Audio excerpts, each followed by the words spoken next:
Welcome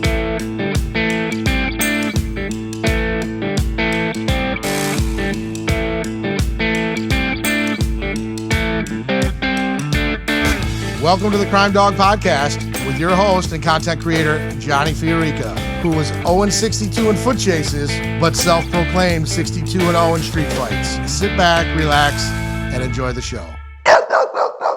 Hello, and welcome to the Crime Dawg Podcast. I'm your host and content creator, Johnny FIORICA. I'm a retired detective with the Rochester Police Department after serving 30 mediocre years. We got a couple good episodes coming up. Many things we have to cover. We're likely to split them into 2 episodes. I don't think we're going to get to 3, but probably 2 episodes. A quick overview. We're going to talk to one of the premier federal task forces in the United States. It's stationed right here in Rochester, New York. We're going to talk to ATF resident agent in charge, Mike Curran. We're going to talk to him about his task force. We're going to talk about Project Exile. We're going to talk about ghost guns. We're talking about illegal gun trafficking. If you have no idea what the hell I'm talking about, that makes 2 of us. Stick around because it's going to be good. Sitting alongside me, and to this day, I don't know why they still said yes, are my trusted co-hosts. First, a man, 20 plus years, retired veteran, RPD, a legendary street cop. He was a SWAT team member, undercover narcotics, before rounding out his career in the RPD homicide unit as a detective. He's a subpar golfer, but his biggest claim to fame is being dad to Asher and Viv. David, welcome to the pod. Happy to be here, Johnny. Happy to be here.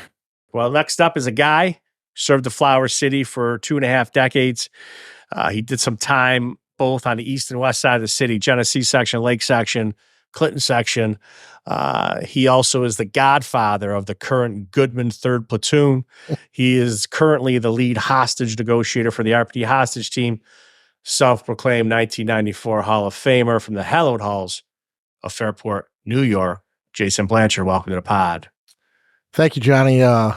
Lead negotiator of the H&T team, hostage negotiation team, only because, you retired, and that was the title that you made sure that you told everybody was yours through your illustrious career. So, correct. Yes, now I'm filling those shoes as lead investigator. I served on a team for, I don't know, almost 22 years, 21 years, something like that. I made it a point to tell hostage team commander Steve Boyley, even though his number was HNT1, that I was officially HNT1. So I passed that title along to you, Jason. Thank you, and I will continue to torment him as you did for your last years on the team. They wouldn't let me touch bombs when I was, working on the job. I could do the machine guns on the SWAT team and stuff like that. It still shocks me that Jay is talking people off bridges, but kudos, Jay. Yeah, Johnny, undefeated, Johnny. Your record is pristine, Jason. Thank you. So just to state for the record, the reason why I created the pod, I felt there was not a fair and objective voice for the cops in the upstate New York region. We're here to give a voice to my brother and sisters in blue. We didn't create this platform to pick fights and agitate people.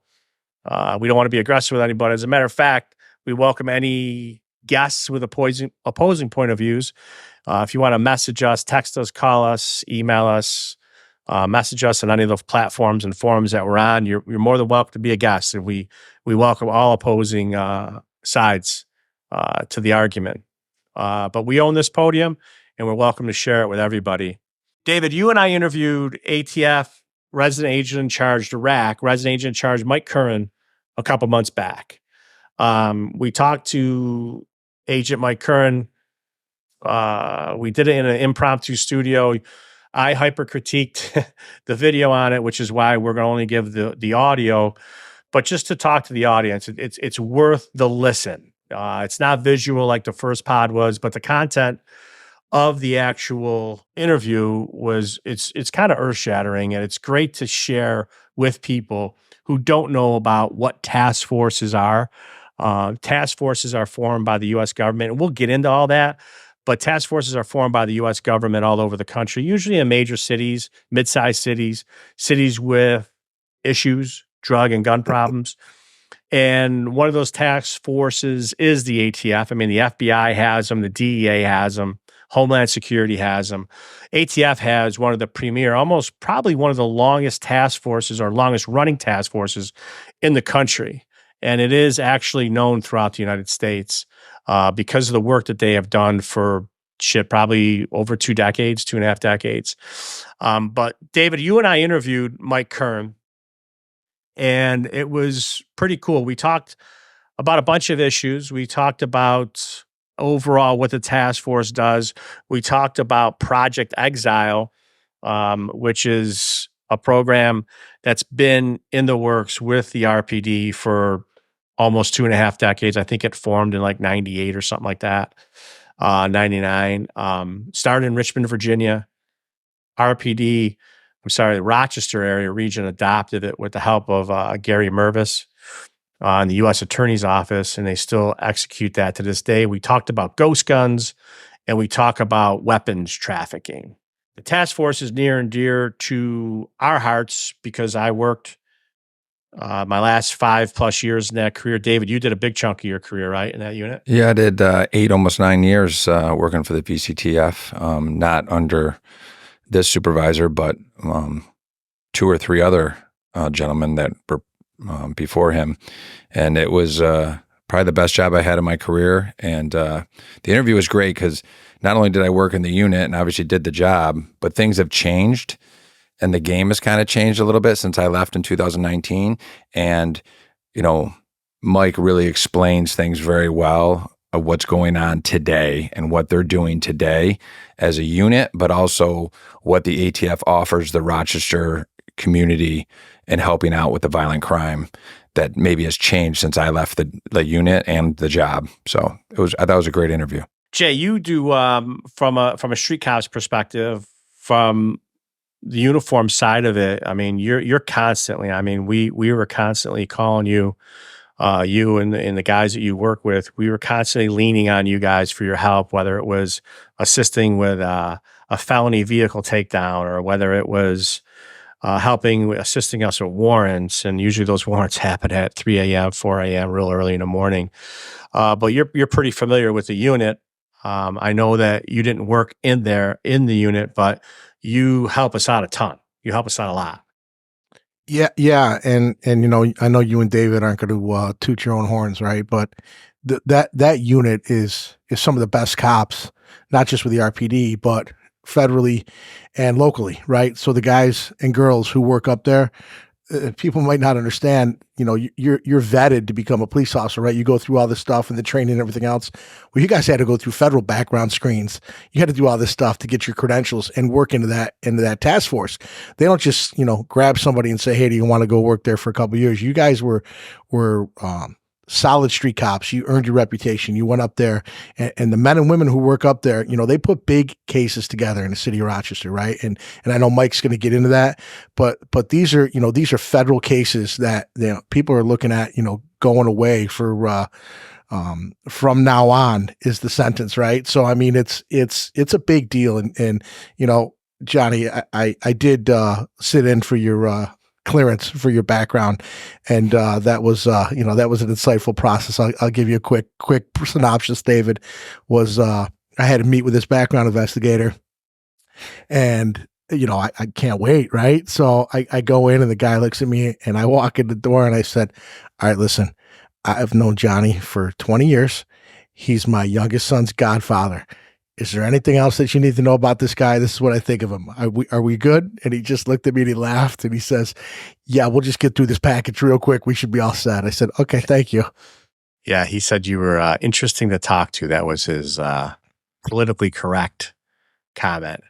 But yeah, I mean, it was a hell of a run. It was a great ride. The task force, like I said, not just because we worked in that unit. I'm not trying to call it a premier unit or trying to make us look any better than we are relative to our resumes, but it is the best of the best. And I'm not taking away from any other task forces in Rochester, because I know I've worked with all of them, every single one of them. I worked with the DEA boys, are a bunch of studs over there, and the cases they put down. I work with the FBI guys, and they put down some big cases too. Just had the pleasure of sharing almost day-to-day operations and day-to-day laughs with the ATF guys. And I think that this listen, if you give it a listen, if you're on the treadmill or you're walking outside or walking your dog, it's a cool one to listen to. Even though the visual's not going to be there, give it a listen. Mike is very insightful. We want to thank the PIO Amanda for giving us the blessing, and we're a new podcast, and the ATF and Amanda were very benevolent to let us bring in one of the resident agent in charge to interview him for our sit down, and we thank her for that. So sit back.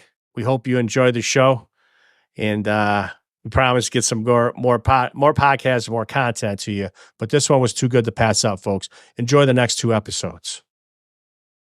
So for the listeners that do not know, the United States government has task forces all over the country, all over the United States. That means that the FBI, the DEA, the ATF, Homeland Security, and of course, we always say alcohol, tobacco, and firearms and explosives. But these task forces are in place and where they pair federal agents with local municipalities, local law enforcement, and local law enforcement and the federal agents together work in conjunction to combat certain types of crime. Obviously, in Rochester, the ATF task force, which is called VCTF, the Violent Crime Task Force, it encompasses detectives from the Special Investigations Section from the Rochester Police Department, coupled with agents from the ATF. And Mike, you have grown the VCT, you have a member of the Sheriff's Department, you have a member from the New York State Police, you have a member from different places around the county. So it is really a multi-jurisdictional task force. It's really cool to have you here. So I don't want to get into it because I don't want to give too much up and steal Mike's thunder. But without further ado, today's guest is ATF Resident Agent in Charge, Mike Curran from the Rochester, New York field office. Mike, welcome to the Crime Dawg Podcast. Hey, thank you guys for having me. I'm honored to be here. I really appreciate it. Yeah, Mike, obviously you and I have had a relationship for multiple years. I ended my career recently out of your office. We're going to miss you, man. Well, that's one person. It was the only one.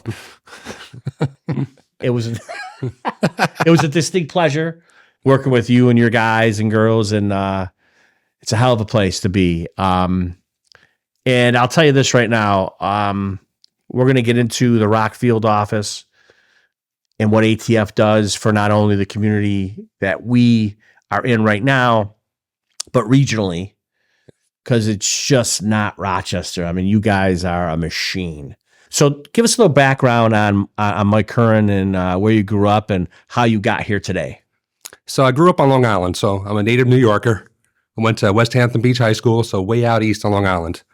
Once I graduated high school, I went to SUNY Cortland, 5 years, and that was really one of the best times of my life when I went there. And I got to experience upstate New York, and I loved it. It was perfect for me. Made a lot of friends there. I still maintain those friendships. Once I started going into college, when I grew up on Long Island, my father was a police officer, and I was looking for a major, something to do, and I decided to take some police tests. You would take some of these tests, there would be like 30,000 people. Yeah.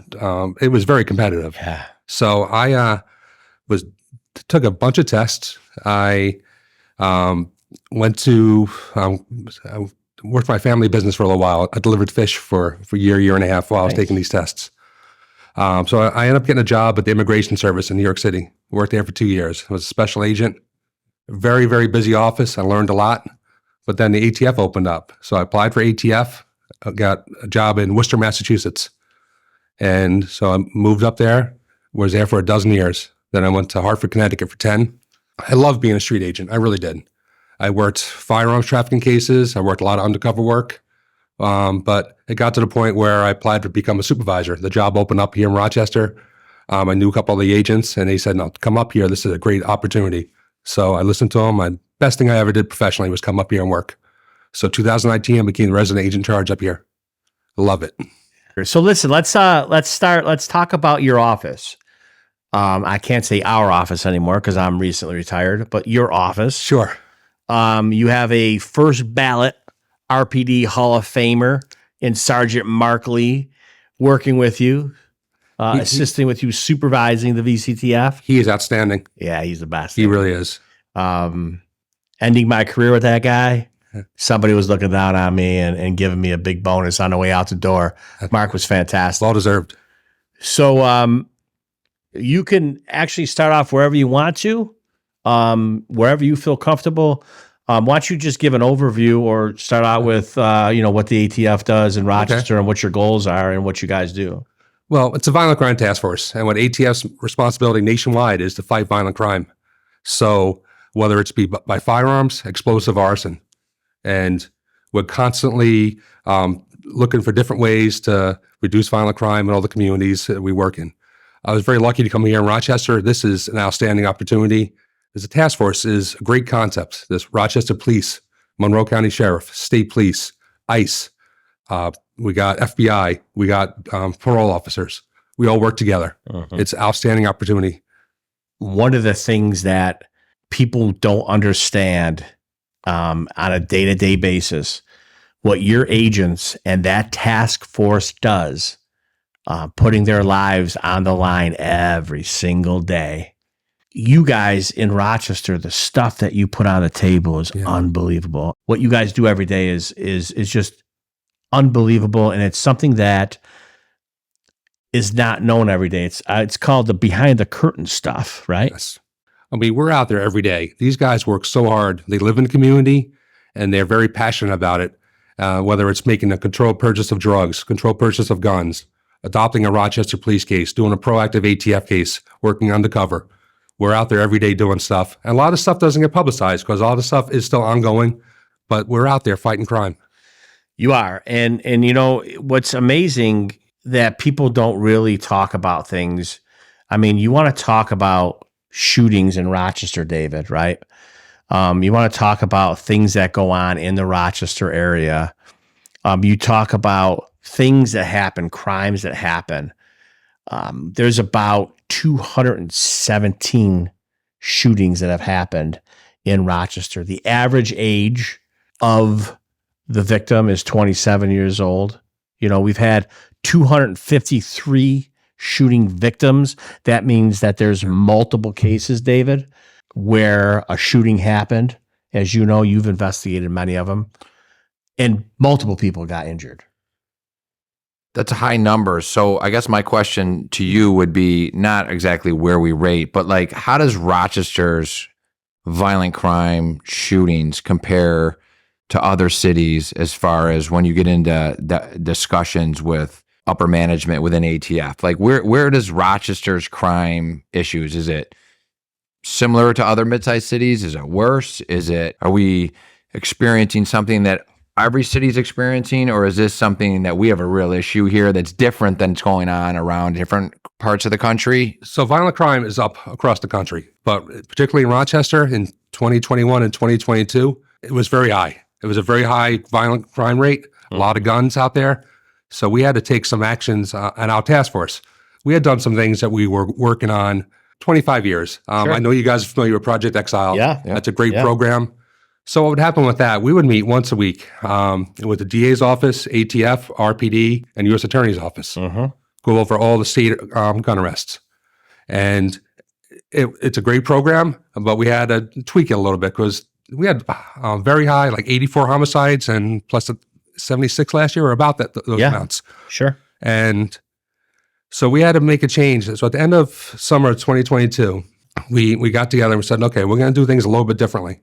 Instead of meeting once a week, when the state police make an arrest in the city of Rochester, we're going to call an on-duty ATF agent, and we're going to review the case with them. If it's a federal crime, we'll call the U.S. Attorney's office up. And they're very responsive, too. We woke them up middle of the night, too. They would accept the cases right there on the spot. That way, we can arrest them the next morning, either if they're going to make bail, we can get them as they're coming out of jail, or we'll just arrest them on the federal case. And we would only take the most violent offenders, but we definitely took a lot more cases than we ever took. From January 1st this year to October 21st, homicides are down 30%. Homicides by gun were about 34%. So that's substantial in 1 year time while we did this program. Yeah, it's amazing.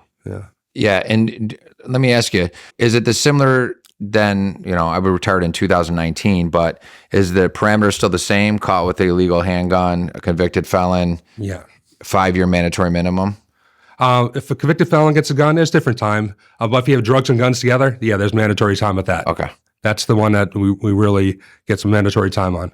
A lot of times guys, so the federal government has different things that they're available to them. It's danger to the community. So if you make an arrest, if they're a danger to the community, you can detain them. Yeah. State court doesn't have that. So that's one thing that we've used a lot lately, because 90% of the people that we charge, so the program I talked about when we changed, 115 people were arrested on federal charges from about August 1st to 2022 to now.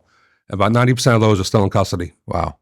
When I was in the unit, we more targeted individuals. The homicides weren't low, but I think they were lower than they were, and they were kind of steady. So when I was a part of the unit, we would actually find known targets that were involved in violent crime, whether drug house robberies or street robberies, anything like that, or multiple shootings related to drugs, and we would target them as a group. With the amount of shootings and stuff like that, has the unit kind of shifted a little bit where you can't target those individuals the same? You're more kind of reacting to what's going on in the street, like you say, with the Project Exile stuff, or are you still able to balance both? Well, that's just part of what we do. We have a lot of proactive stuff going on. We send informants out, we do controlled buys, undercover buys, and we work proactive cases that way too. So it's a balance of both of them. So if you're still involved with violent crime, the ATF is out there looking for you and targeting you. That's still a component of it. Yes, absolutely, 100%. And we also have a program called an ATF program called NIBIN. And what the NIBIN program is, it's a ballistics program. And this allows us to use our crime gun intelligence, which is it's called. It allows us to focus on the most violent offenders in the community. So when you shoot a firearm, two things come out, the bullet and the cartridge casing. Cartridge casing is still around on the ground, falls down on the ground. Please collect those. So those compare to other cartridge casings from other crimes.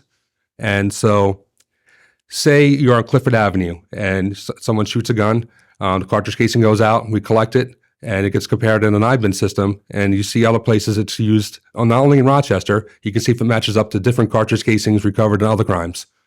By doing this, we can see where the guns are being used. We can target the people. If, say, someone gets caught with one of these guns and these matches up with these cartridge casings, we can see different violent crimes they're involved with. But by exploiting this crime gun intelligence, it ensures we get the most violent offenders possible we can get. So you could still target them based on Absolutely. And we don't have unlimited resources. We really don't. And this helps us focus our resources. You touched on a lot of stuff, Mike, especially NIBIN, the National Ballistic Database that we have. And I know Eddie Mack, retired VCTF boss with RPD, helps you out with that in the local office. That's an outstanding guy. Yeah. And so we got a lot to discuss. Sure. So let's just throw some easy stats for the audience to digest. Murders 2021, our highest ever was 85, right? Yep. So 71% of those murders were guns or were firearms, okay? And then we jumped to 2022 and we had 74 murder victims. 84% were guns. Crazy, right? And now, current stats, 2023, we had 45 incidents, 49 murder victims, 77% were firearms. And that's why we're here today. Yep. So if you look over the course of the last 3 years, firearms are almost, by average, okay, I'm not a mathematician. Definitely. Thank you. But almost 3/4, if you average out those years, almost 3/4, 75% of the murders use firearms. And that's why we got this guy here today. We got the resident agent in charge, Mike Curran, from the ATF, the experts on weapons, the task force guys who go out every day, his task force, the ATF, VCTF guys. And in my opinion, the most legendary unit targeting violent crime in the area. 100%. These guys are out there every single day, busting their butts, putting their lives on the line for the community. And I give them a lot of credit. And I'm the supervisor there. I don't have to push these guys to do stuff. These guys are so self-motivated to do stuff. this is the best group of guys I've ever been around. They're so motivated. It's a great group to work with. And there's so many different agencies we work with, and they all have the same mission for violent crime. And you walk down the hall, you know this, Johnny. You walk down the hall in our office, you don't know who works where because we're all one unit. It's one violent crime task force. Yeah, I don't disagree with that. And I'll tell you what. So David and I came from a place, right, when we first went up to SIS. We were a part of a 6-man team, right? And it was like, okay, you go out and you get some dope and you bang a gatehouse and you come back. Numbers. You did it, Mike. Yep. You know, you bang these, it was all about numbers, right? Hundreds and hundreds of warrants a year. How many warrants can you get done? Yeah. Yeah. Yeah. It was like literally taking a bucket of sand off the beach thinking you were going to change the tide. 4 a night, right? Remember that? We're going to do a 4th. Yeah. It didn't happen. It didn't happen. But your guys are going out there in the task force. And I don't want to just say your guys, meaning in Rochester, all over the country. The ATF all over the country is doing this. And they got guys out there, guys and girls, every single day fighting a good fight. When I hear about people talking about firearms, and I hear them talking about violent crime, and I hear them talking on national platforms about how they're the experts, when you, the expert, the resident expert, really knows the deal, really knows what's going on, and here we are having to listen to some of these people that have no idea what ATF. But no one asked him, No one asked him. right? We are. That's why Right. we got him on. But no one else asked him. No, we got him on. We got him on. Let's talk about Project Exile for a minute. I want to rewind Project Exile because I think that's a outstanding program. Gary Mervis, he put this together 25 years ago. Yeah.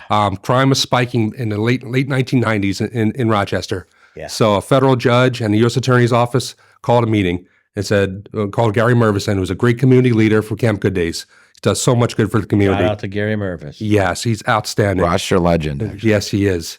So they called him in and asked him to be the chairman of Project Exile. They said this program is nationwide. It's a new program across the country. I think Richmond, Virginia is where it came from, and they want to institute it here in Rochester. So what they did was they have a 2-prong approach. One's a community approach, and one's also a case review for violent crime. Right. So the community approach, there's community meetings once a month. They've been going on for 25 years. Yeah. That's outstanding. I can't think of another program with the federal government and law enforcement that's gone on that long. No. And so this has been going on once a month in the basement of the federal building. Yep. Everyone, community meetings, members meet with law enforcement. Outstanding. There's events in the summertime too. That's great. Right. There's no breaks. And there's no breaks. No breaks. And that's the interesting thing, right? We talk about other professions, Yep. right? You guys don't take breaks in the summer. There's no breaks. There's no off season. There's no off season. No off seasons in violent crime. Yeah. What's amazing There's no is days off. Gary Mervis and the Exile crew, and it's, I know Sheriff Baxter's a part of it. Yes. Chief Smith's a part of it. Obviously, Mark Lee, we talked about him, and you are a part of it. And a plethora of all the other police chiefs.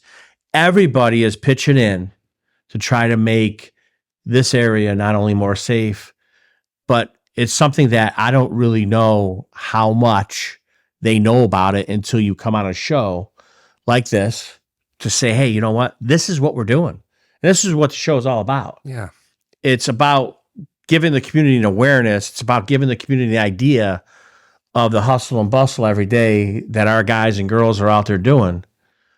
It's a dangerous game, right? Yep.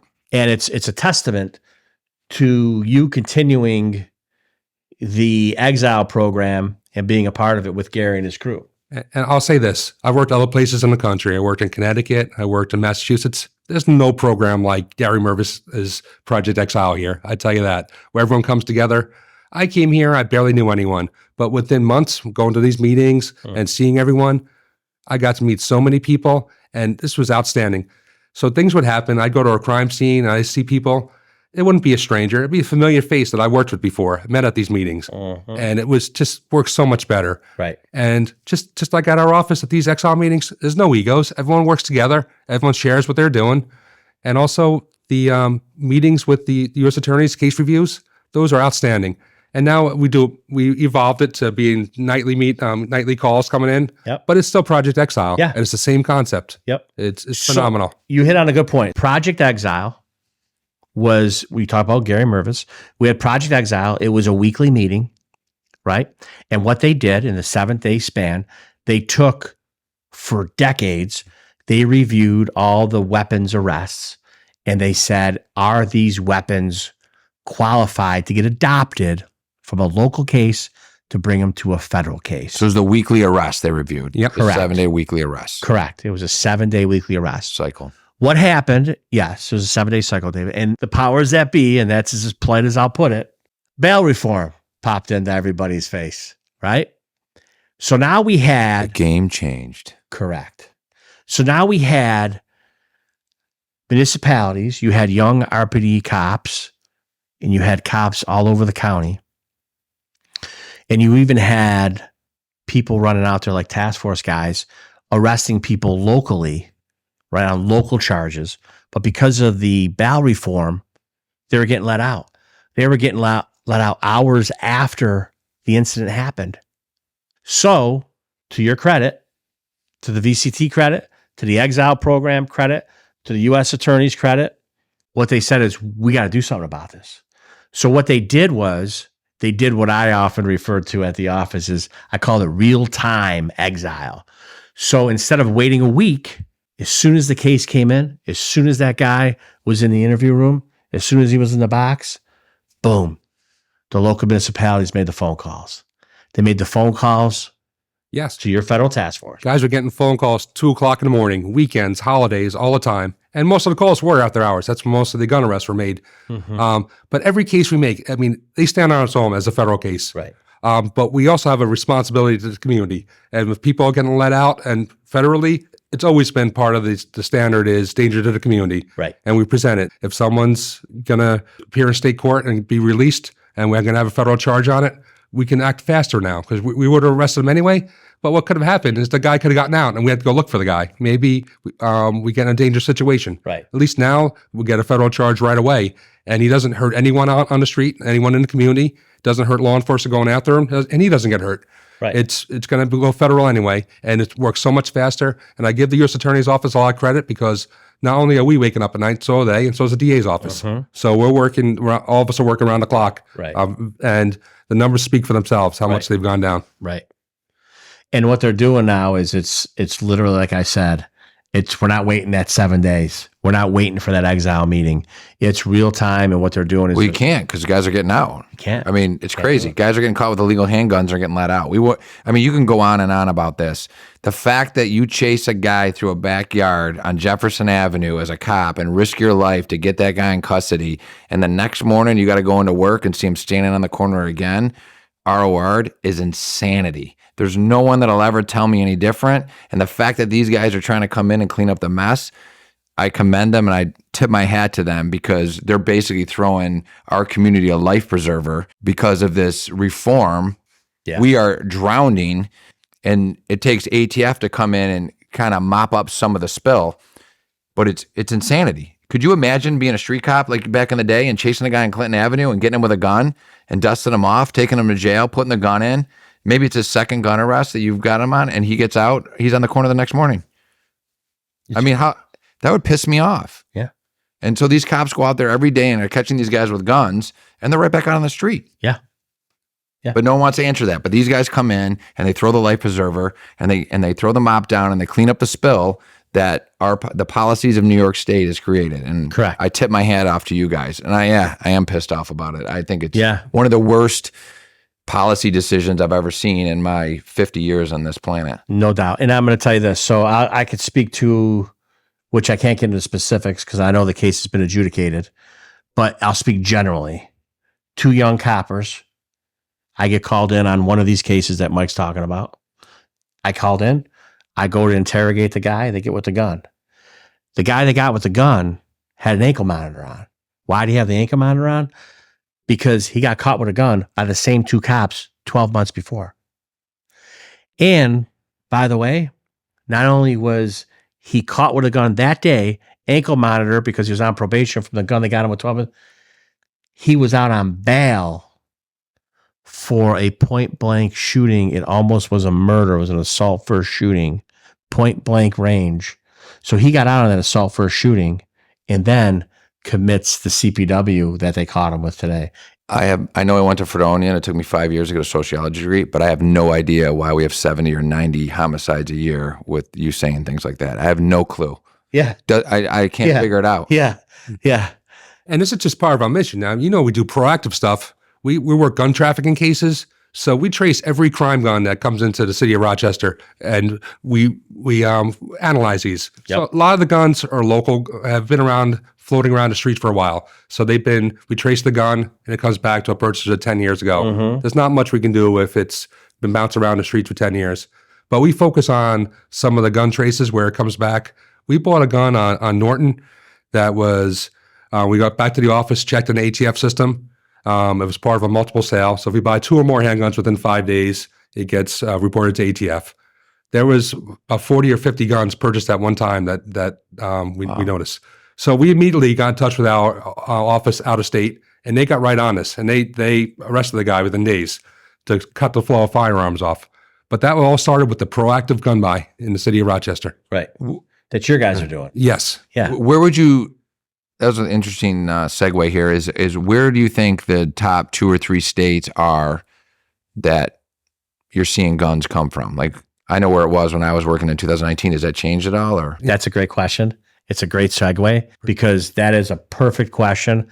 Folks, stick around for part 2 of this interview with ATF resident agent in charge Mike Curran from the Rochester, New York field office. It is a good one. But like my brother-in-law Frankie Grassi says, if you can't make it, who cares?